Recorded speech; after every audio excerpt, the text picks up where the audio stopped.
समस्त मातृशक्तियों भाई बंधुओं जय माता दी।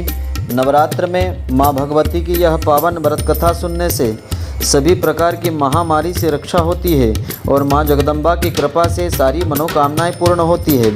तो मित्रों, आज आपको हम नवरात्र की पावन व्रत कथा सुनाएंगे, जिसको सुनने से नवरात्र व्रत का पूर्ण फल आपको मिलेगा।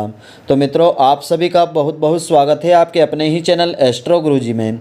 यदि आपने अभी तक हमारे चैनल को सब्सक्राइब यदि नहीं किया हो तो अभी सब्सक्राइब कर लें और बेल आइकन को अवश्य दबाएं, जिससे हमारे अगले आने वाले नए वीडियो की नोटिफिकेशन सबसे पहले आपके पास पहुँचे।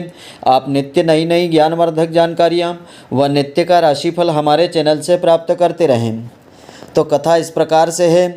एक समय बृहस्पति जी ब्रह्मा जी से बोले कि हे ब्राह्मण श्रेष्ठ, चैत्र व आश्विन मास के शुक्ल पक्ष में नवरात्र का व्रत और उत्सव क्यों किया जाता है? इस व्रत का क्या फल होता है? इसे किस प्रकार करना उचित होता है? तो पहले इस व्रत को किसने किया था, सो विस्तार से बताने की कृपा कीजिए। तो बृहस्पति जी का ऐसा प्रश्न सुनकर के ब्रह्मा जी ने कहा कि हे बृहस्पति, प्राणियों के हित की इच्छा से तुमने बहुत ही अच्छा प्रश्न किया है। जो मनुष्य मनोरथ पूर्ण करने वाली दुर्गा, महादेव, सूर्य और नारायण भगवान का ध्यान करते हैं, वे मनुष्य धन्य होते हैं। तो यह नवरात्र व्रत संपूर्ण कामनाओं को पूर्ण करने वाला होता है। इसके करने से पुत्र की कामना वाले को पुत्र, धन की लालसा वाले को धन मिलता है, विद्या की चाहना वाले को विद्या मिलती है और सुख की चाहना की इच्छा करने वालों को सुख मिलता है।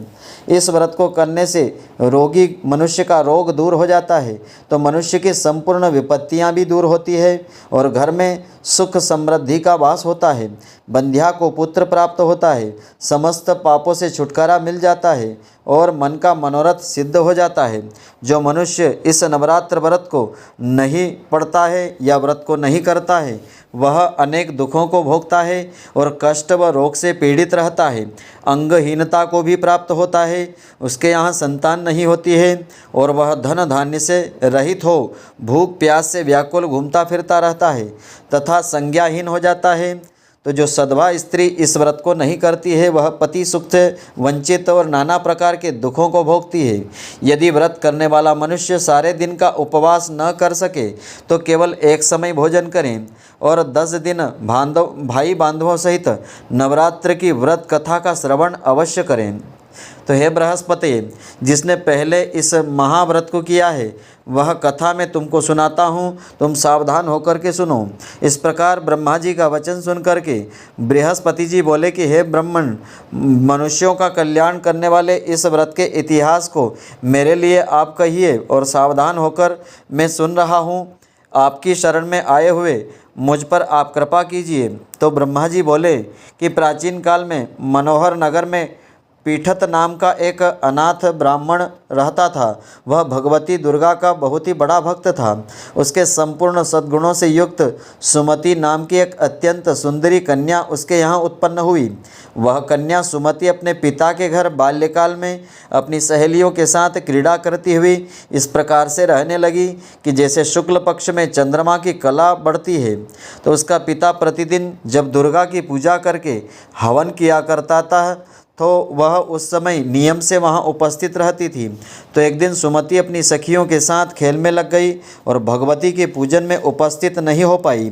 उसके पिता को पुत्री की ऐसी असावधानी देख कर के क्रोध आया और वह पुत्री से कहने लगा कि अरे दुष्टा पुत्री, तूने आज भगवती का पूजन नहीं किया है, इस कारण मैं किसी कुष्ठ रोगी या दरिद्र मनुष्य के साथ तेरा विवाह करूँगा।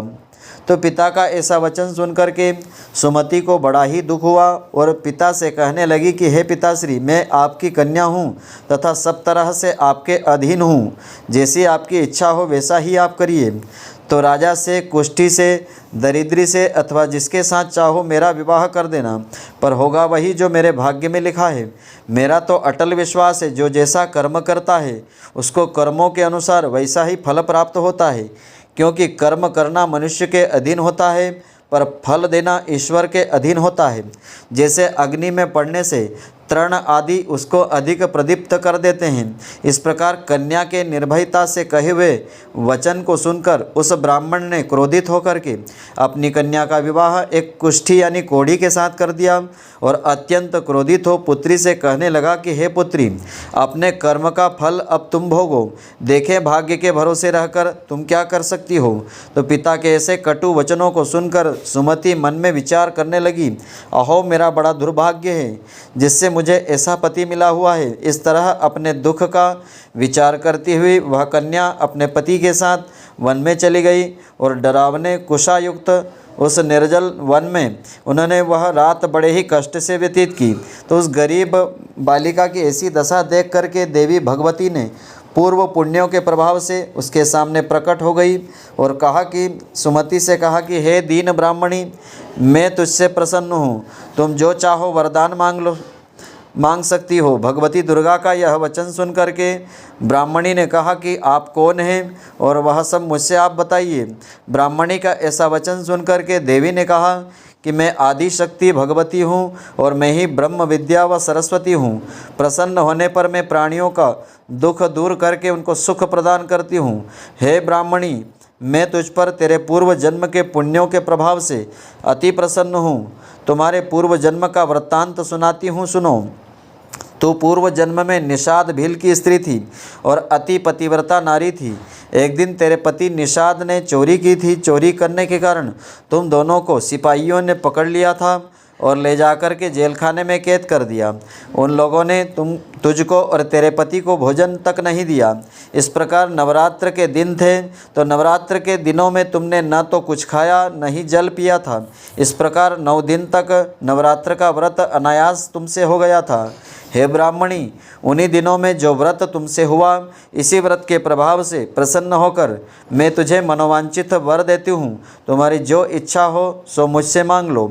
इस प्रकार दुर्गा के वचन सुनकर के ब्राह्मणी बोली, अगर आप मुझ पर प्रसन्न हैं तो हे दुर्गे माँ, मैं आपको प्रणाम करती हूँ। कृपा करके मेरे पति का कोढ़ का रोग दूर कर दीजिए।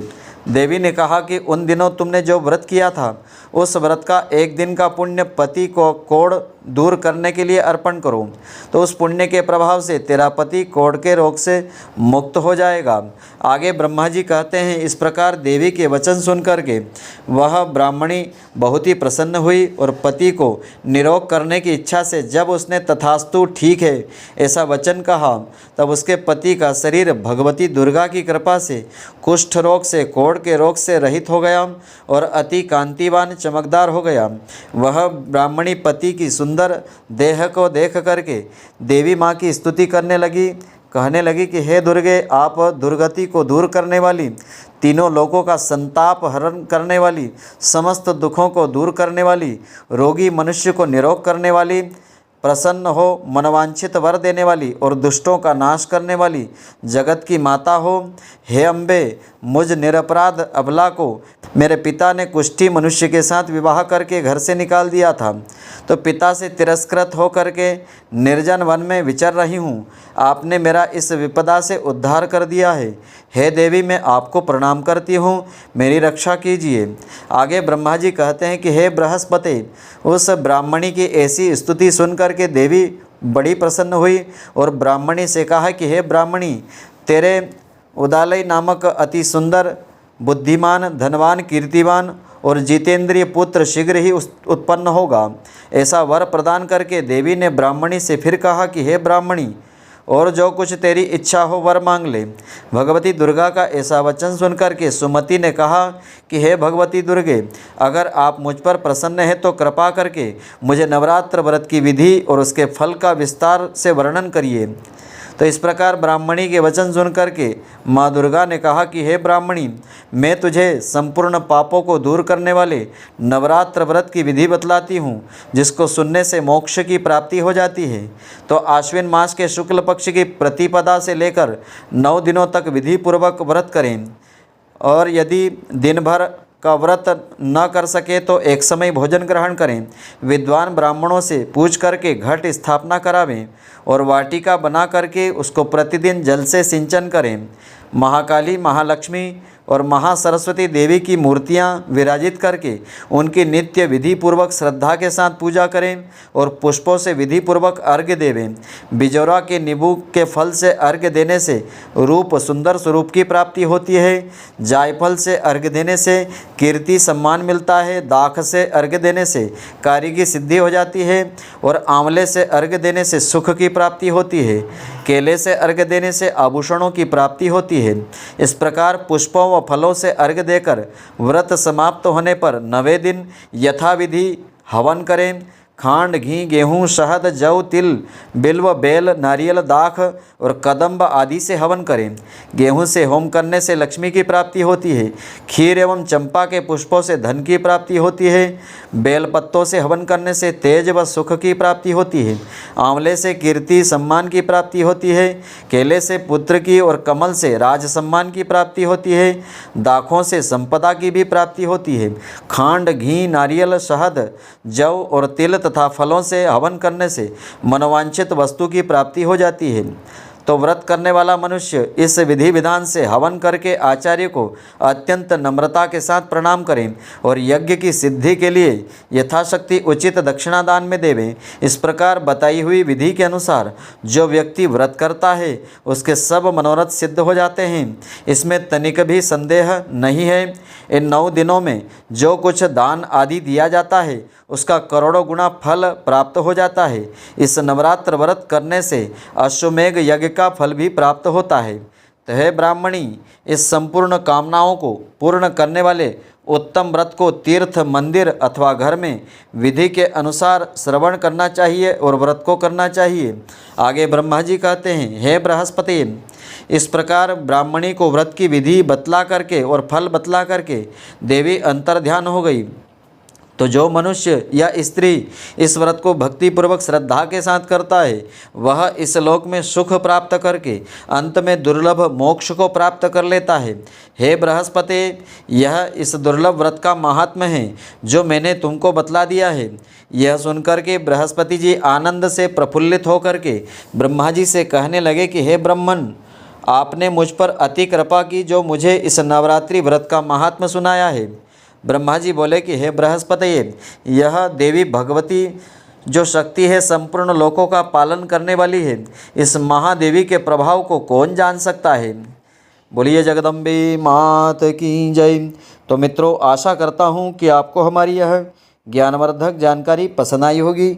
यदि आपको पसंद आई हो तो आप हमारे वीडियो को लाइक व शेयर अवश्य करें। धन्यवाद। जय माता दी मित्रों, फिर मिलेंगे।